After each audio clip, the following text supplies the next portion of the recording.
Boa noite, irmãos. Prazer estar aqui mais uma vez. O pastor Roberto falou, né? A gente vai dar continuidade aos nossos estudos de quarta-feira, conversando sobre esse tema aí, né? O Deus que acalma a tempestade. Convido os irmãos a abrirem suas Bíblias, o Evangelho segundo Lucas, capítulo 8, versos 22 a 25. Lucas 8, 22 a 25, o Deus que acalma a tempestade.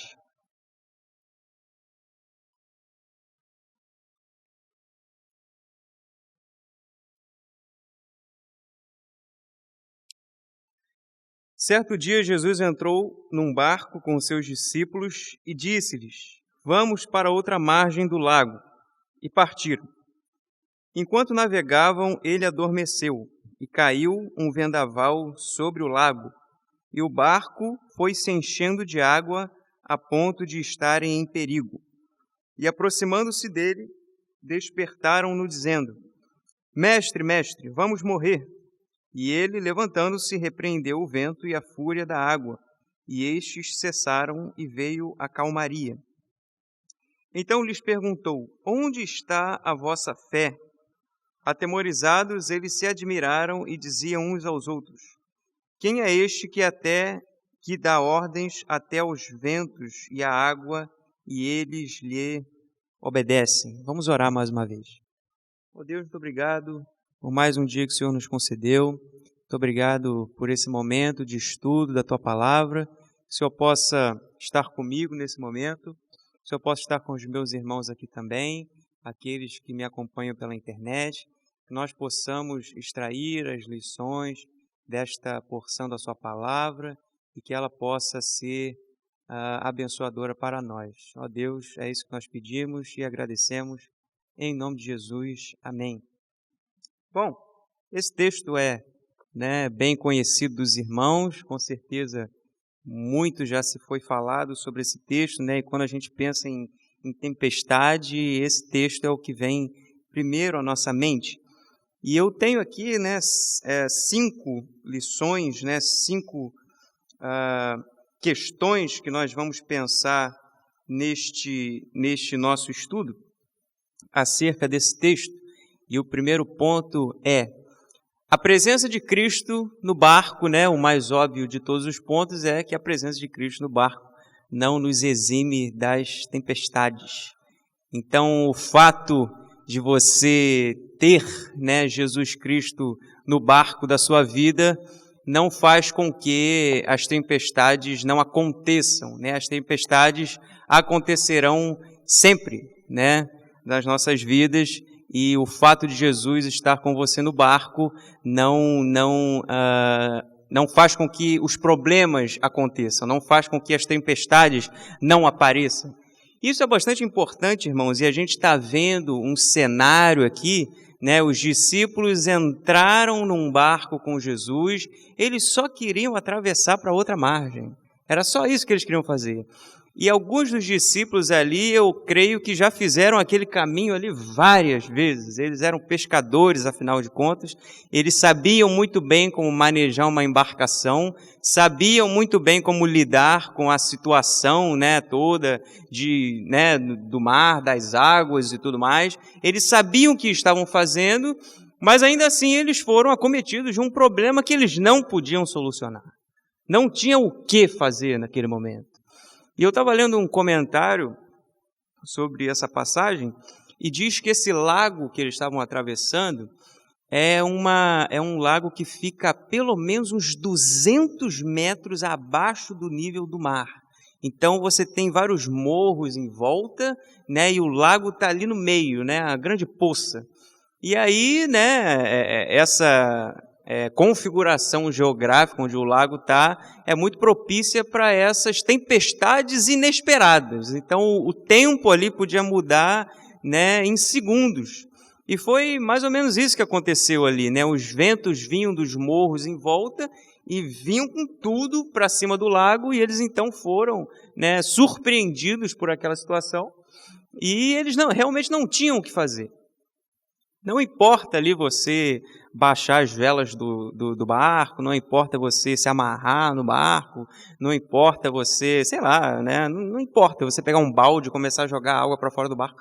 Nada disso, né? É só para você tentar ali, de alguma maneira, minimizar os danos, mas o problema está ali e não tem o que você fazer. Então é uma daquelas situações que a gente está com as mãos atadas, que a gente não sabe o que fazer.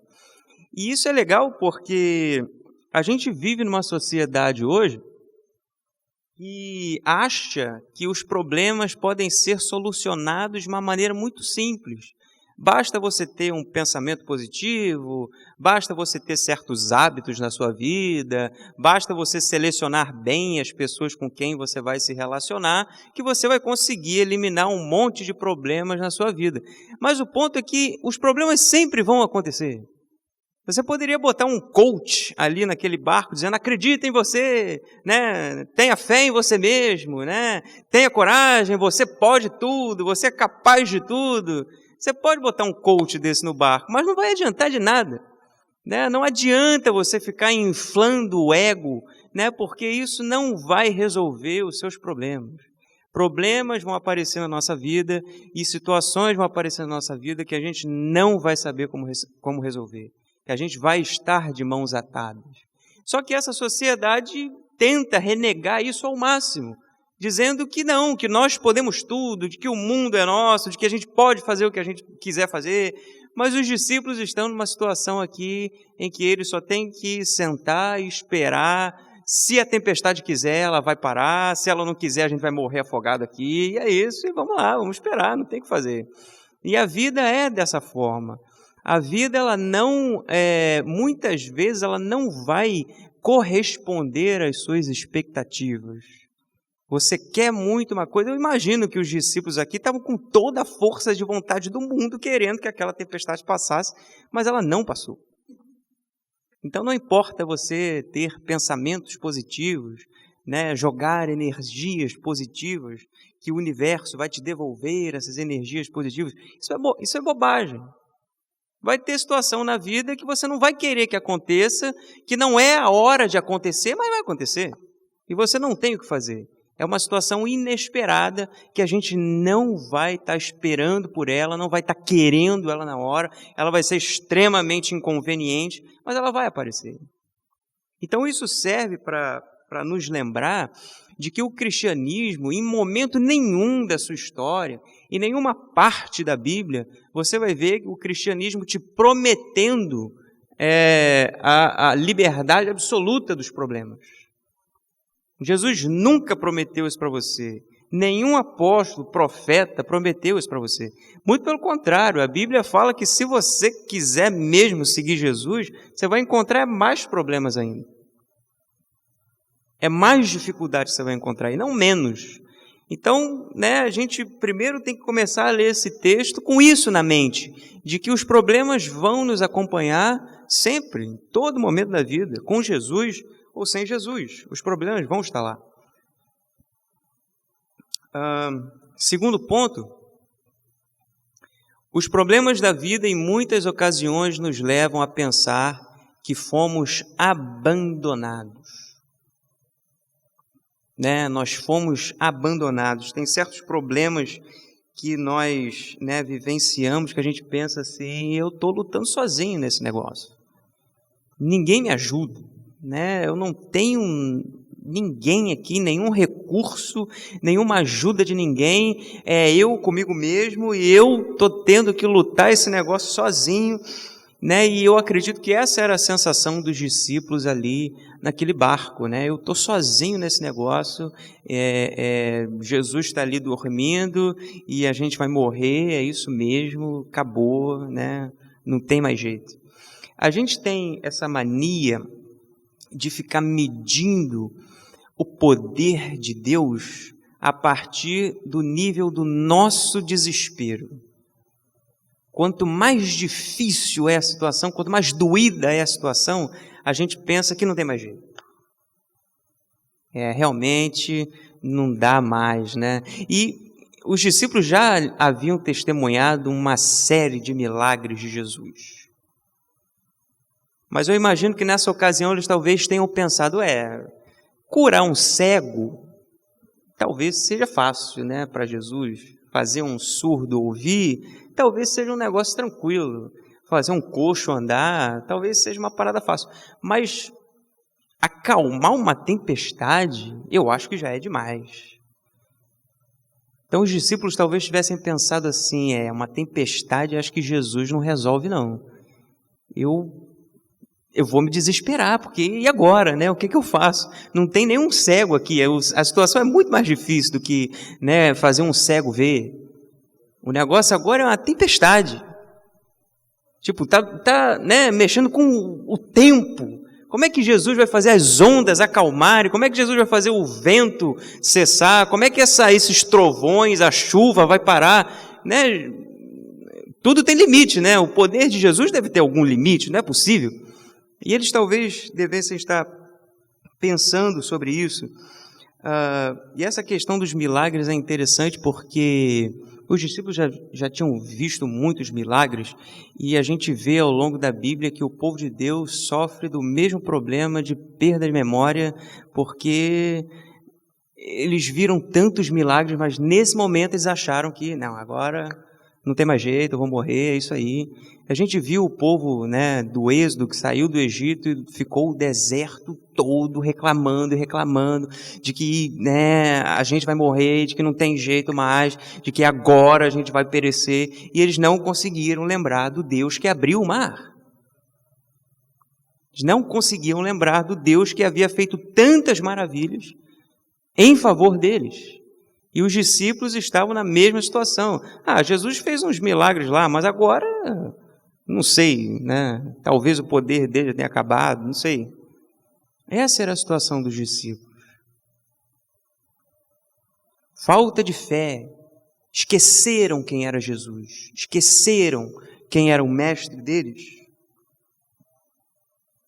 Eu não estou dizendo que você não pode se desesperar nas horas de dificuldade. Eu acho que os problemas, né, nos problemas, existe lugar sim para o choro, para a preocupação, para a angústia, para o medo, existe sim. É até importante, né, que você reconheça a gravidade de certas situações, de que você chore quando tem que chorar. Não estou dizendo que você não possa fazer isso. O problema é que em muitos casos a nossa angústia, a nossa preocupação, o nosso desespero é resultado só da nossa pequena fé. É resultado só da nossa falta de confiança em Deus. O desespero é algo natural.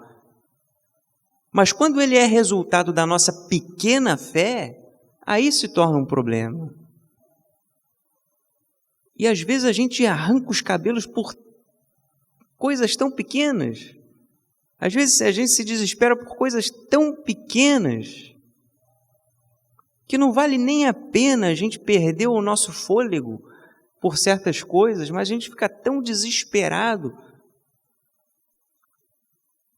Isso é falta de fé, falta de confiança em Deus, e a gente tem que se atentar para isso.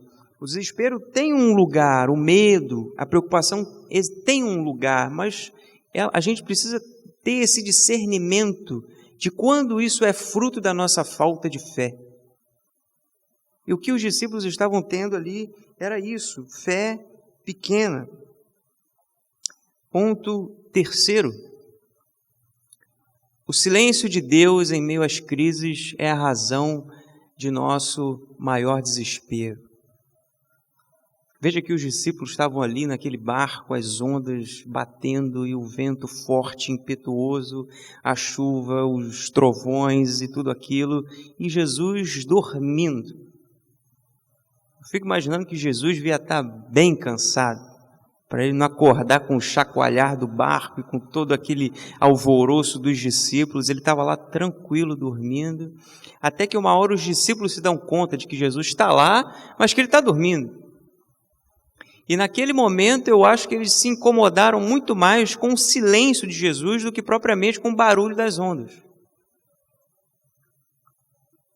O texto aqui de Lucas não registra, mas essa mesma passagem em Marcos traz um acréscimo ao versículo 24, que os discípulos vão acordar Jesus e perguntam assim: mestre, a gente vai morrer, não te importa que morramos? Ou seja, a gente está perecendo e o Senhor não está nem aí para a gente? Muitas vezes a gente passa por problemas e dificuldades na nossa vida, em que o silêncio de Deus, a falta de resposta de Deus, é o que mais nos angustia, mais até do que o problema. E a gente volta no ponto anterior de que é isso que faz a gente se sentir abandonado, entregue. Eu estou aqui passando por essa dificuldade tremenda que está me consumindo todas as forças e Deus parece que está dormindo. Deus parece que se esqueceu de mim, Deus parece que não se importa comigo, a minha vida parece que é qualquer coisa para Deus, porque Ele não me responde, eu clamo e Ele não diz nada, eu peço a Deus e Ele não me dá nenhuma resposta, eu dobro os meus joelhos e nada acontece. Então o silêncio de Deus muitas vezes faz mais barulho do que as ondas que estão batendo no nosso barco. E os discípulos estavam, de certo modo, se sentindo ignorados, abandonados por Jesus. Como é que Jesus pode dormir numa hora dessa? Nós estamos aqui perecendo no meio desse lago e Jesus está dormindo. A minha situação é tão grave, mas como que Deus pode não me responder? Como que Deus pode me negar auxílio? Como que Deus pode ficar em silêncio em meio a tanto grito que eu estou dando? A tanto lamento meu? Como que Deus pode se manter em silêncio diante de toda a minha angústia e preocupação? E aí eu volto a dizer de que muitas vezes a gente vai medir o amor de Deus por nós a partir da nossa régua.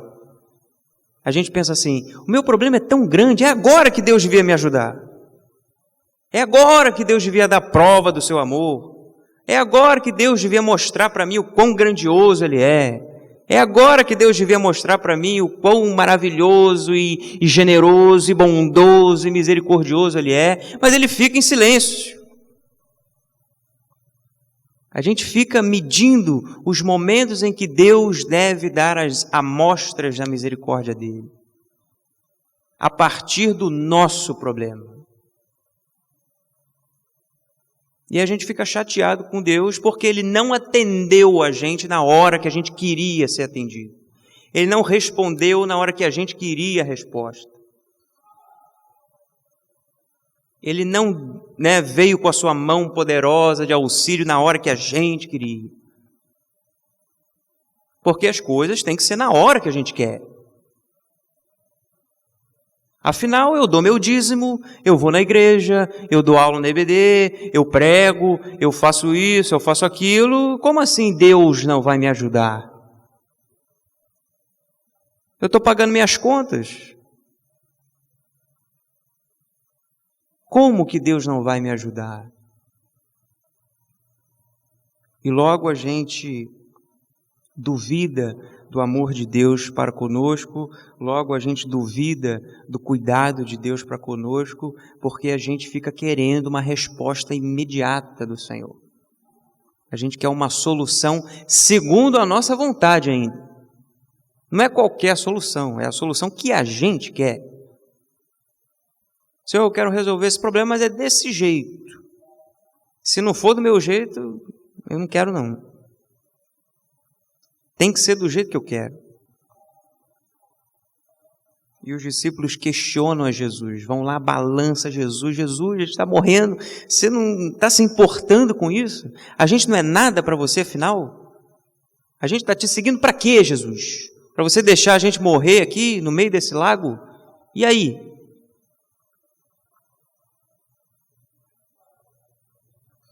Ponto 4. O Senhor reina sobre todas as coisas.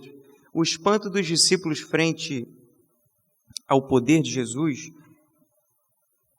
com relação à tempestade que a gente viu aí, né, que Jesus manda o vento e a água cessarem, né, e os discípulos ficam espantados com aquilo, né, isso a gente volta lá no ponto 2, esse espanto, eu acredito que confirma aquilo que a gente conversou no ponto 2, sobre a desconfiança que eles tinham sobre o alcance do poder de Deus. Esse espanto demonstra que eles talvez estivessem pensando que Jesus não podia resolver aquela situação, de que aquela situação era grande demais até para Jesus. Tanto é que eles se espantam. Mas como assim? Quem é este, afinal, que até o vento e as águas obedecem? Quem é este que até o vento e as águas obedecem?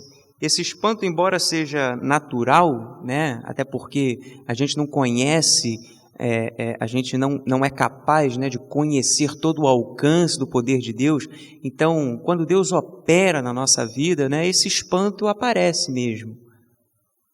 Quando Deus vem assim com provisão para um assunto tão importante assim, a gente pensa, caramba, eu achei que não tinha mais saída e Deus, né, veio com provisão, e a gente fica espantado com o poder de Deus, a soberania de Deus. Esse espanto é natural, né, a gente não conhece todo o alcance do poder de Deus, mas esse espanto, ele não pode denunciar contra a nossa fé. Ou seja, espantar, né, ficar maravilhado com o poder de Deus, não deve ser um indicativo de pequena fé. Ou seja, caramba, né, eu não sabia que Jesus podia fazer isso. Caramba, eu achei que essa situação fosse grande demais para Jesus. Esse é o espanto que os discípulos tiveram, de acharem realmente que aquela situação não tinha jeito, não tinha saída, não tinha solução, e Jesus então veio com provisão, e eles se espantaram justamente porque eles achavam que não tinha mais jeito. Mas Jesus mostrou que Ele é o Senhor de todas as coisas estão sob o seu domínio. Nossa fé no Senhor deve ser total. Não devemos duvidar do seu poder e da sua majestade sobre todas as coisas. Ele é quem tudo fez pelo poder da sua palavra. A crise pela qual você passa, embora te assalte o coração, embora ela envolva você de um jeito, ela tome todas as suas forças, todos os seus pensamentos, todo o seu coração e te faça fraquejar, é como uma tempestade impetuosa e avassaladora para Deus. Nada. Uma tempestade para nós, para Deus, é nada. Absolutamente nada. Jesus deve ter acordado assim, é isso que vocês estão temendo tanto? É esse o motivo de tanta preocupação? É esse o motivo de tanto estardalhaço? Então tá bom, para aí, onda, segura um pouquinho. E a onda parou, o vento parou, a chuva parou. Esse é o poder de Deus, de cessar as ondas quando Ele deseja. Não há situação que Deus não possa resolver, não há situação que Ele não possa solucionar. As ondas e os ventos fortes nada são para Deus, as crises da nossa vida não são nada para aquele que reina sobre todas as coisas. Nada, nenhum poder vai estar jamais acima da majestade do Senhor. Isso é extremamente importante, irmãos. Não importa a situação pela qual você está passando, não importa a tempestade que você esteja vivenciando nesse momento, ela não é nada para Deus. Não é nada para Deus. Eu não estou prometendo aqui que Jesus vai acalmar as ondas da sua vida. Eu não estou prometendo aqui que se Ele pode fazer, Ele vai fazer. Tem uma diferença muito grande aí. Poder fazer, Ele pode. Não significa que Ele vá. Não significa que Ele vá. Mas a gente retoma ao ponto primeiro, que é: os problemas vão nos acompanhar. Se Deus quiser cessar a tempestade da sua vida, Ele vai cessar. Se Ele não quiser cessar, Ele não vai cessar.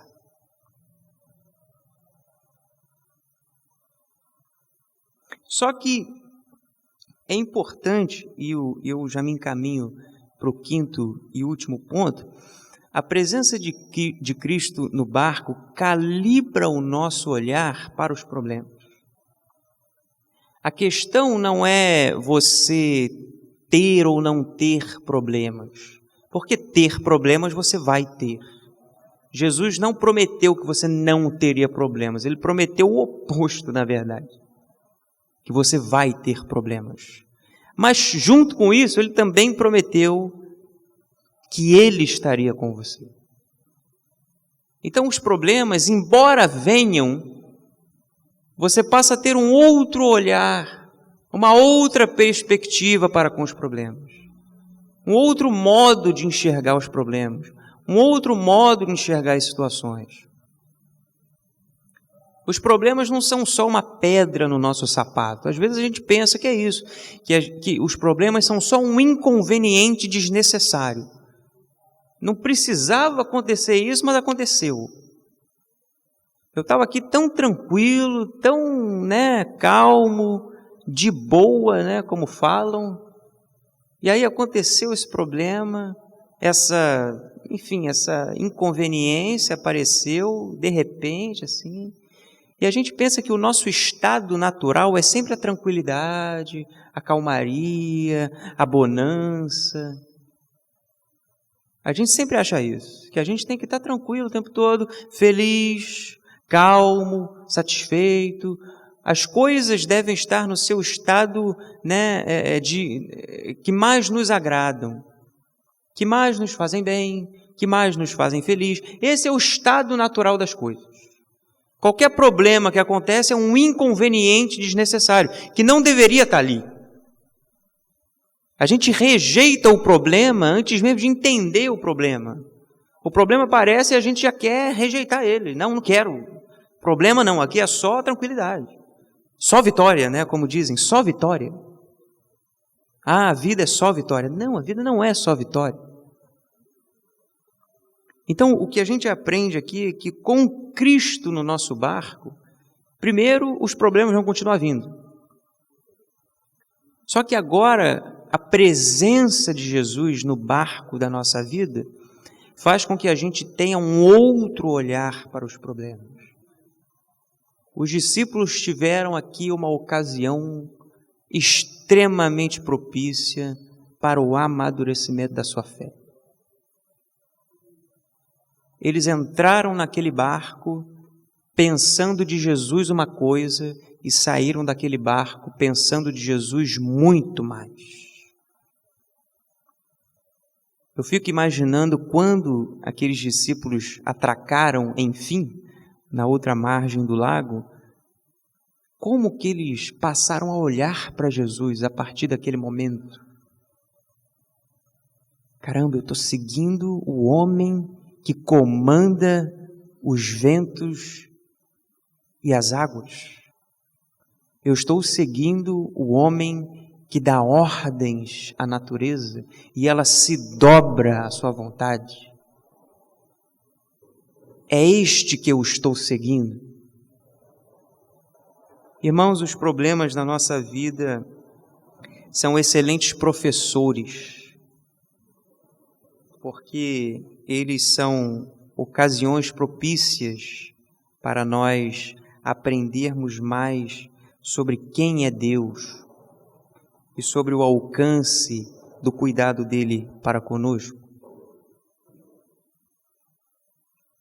Voltando àquele ponto em que a gente discutia sobre essa sensação de estarmos abandonados frente aos problemas, porque nós não ouvimos uma resposta de Deus. Muitas vezes o sono de Jesus naquele momento, o fato dele estar dormindo naquele momento, era justamente a resposta que ele estava dando aos discípulos.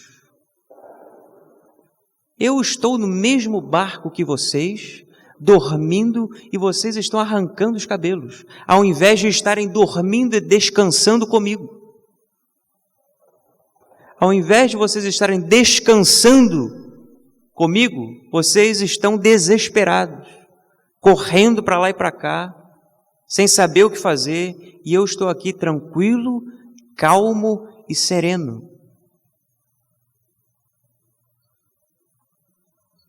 Jesus te convida a descansar com Ele no barco. Embora Ele esteja dormindo, quem conduz esse barco é Ele.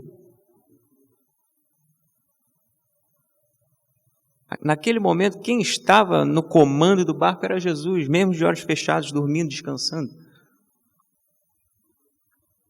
E Jesus convida você a descansar com Ele. Muitas vezes a gente pensa que a reação de Deus frente aos nossos problemas deve ser na mesma proporção que a nossa. Os judeus, afinal, esperavam um Messias com uma espada na mão, cavalgando um cavalo de fogo, vindo com poder e destruindo tudo na frente deles. E Deus veio como um carpinteiro.